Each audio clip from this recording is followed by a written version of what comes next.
स्वागत है आपका न्यूज 11 भारत के डिजिटल प्लेटफॉर्म में और मैं आपके साथ शहवार। तो चलिए नजर डालते हैं झारखंड की कुछ प्रमुख खबरों पर। रांची में जेपीएससी सिविल बैकलॉग 2023 पीटी परीक्षा होनी है, तो वहीं 15 परीक्षा केंद्रों पर 2 पालियों में परीक्षा आयोजित की गई है। बता दें कि परीक्षा सुबह 10 बजे से दोपहर 12 बजे और दूसरी पाली दोपहर 3 बजे से शाम 5 बजे तक होगी। इस परीक्षा में 7 पदों के लिए 7000 अभ्यर्थी शामिल हो रहे हैं।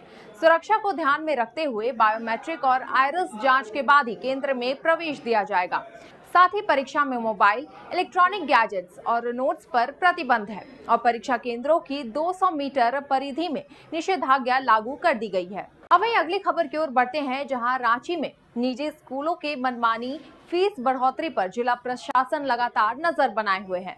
जिला प्रशासन स्कूलों की फीस बढ़ोतरी वाले फैसले की मौजूदा स्थिति की जांच कर रही है।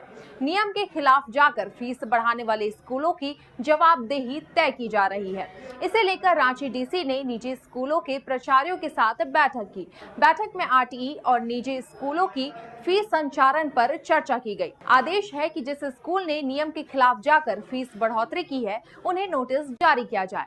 अब वही खबरों में आगे बढ़ते हुए बता दें, जहां झारखंड राज्य विश्वविद्यालय कानून 2026 के प्रावधानों के तहत झारखंड के विश्वविद्यालय और कॉलेज में पढ़ाने वाले किसी भी शिक्षक को राजनीतिक गतिविधियों में शामिल होने की मनाही है। इस सरकारी फरमान के खिलाफ फुटाज में कड़ी आपत्ति जताई है।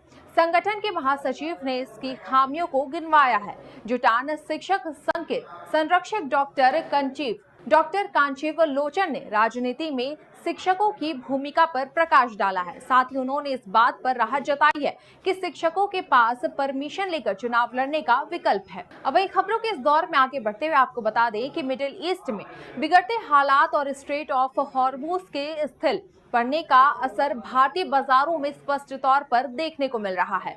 अमेरिका और यूरोप से भारत आने वाली दवाइयां और मेडिकल उपकरण मिडिल ईस्ट के रास्ते भारत पहुंचती है, लेकिन हॉर्मुज डिस्टर्ब होने से ये मूवमेंट सीमित हो गई है।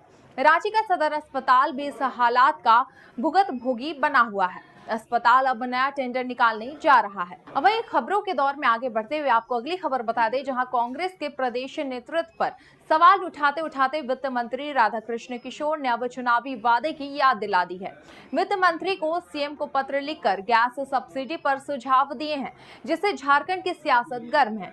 वित्त मंत्री राधाकृष्ण किशोर के तेवर पार्टी नेतृत्व पर तल्ख होते जा रहे हैं। पार्टी के जंबो कमेटी से उठा विवाद अब चुनावी वादे तक पहुंच गया है। कांग्रेस के प्रदेश नेतृत्व पर सवाल उठाते उठाते अब वित्त मंत्री ने सीधे सीएम को सलाह दे दी है। चुनावी वादे की याद दिलाते हुए राधाकृष्ण किशोर ने गरीब महिलाओं को एलपीजी में 200 रुपए की सब्सिडी देने की मांग की है। अब वही खबरों के इस दौर में सबसे आखिर में आपको बता दें झारखंड के मौसम को लेकर। तो झारखंड में मौसम का मिजाज आज यानी 10 मई को भी बदला हुआ रहेगा। मौसम केंद्र रांची ने राज्य के लगभग सभी जिलों के लिए गरज चमक, वज्रपात और 40 से 50 किलोमीटर प्रति घंटे की रफ्तार से तेज हवा चलने की चेतावनी जारी की है। मौसम विभाग के अनुसार राज्य में आंशिक रूप से बादल छाए रहेंगे और कई जिलों में हल्के से मध्यम दर्जे की बारिश हो सकती है। रांची और आसपास के इलाकों में भी आज दिन भर बादल छाए रहने तथा रुक रुक कर बारिश होने की संभावनाएं जताई गई है।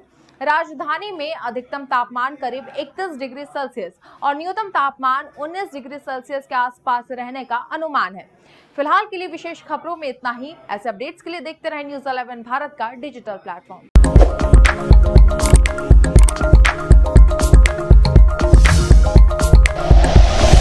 Like and share videos, subscribe करें हमारा चैनल और प्रेस करें बेल आइकॉन। न्यूज 11 भारत, सच है तो दिखेगा।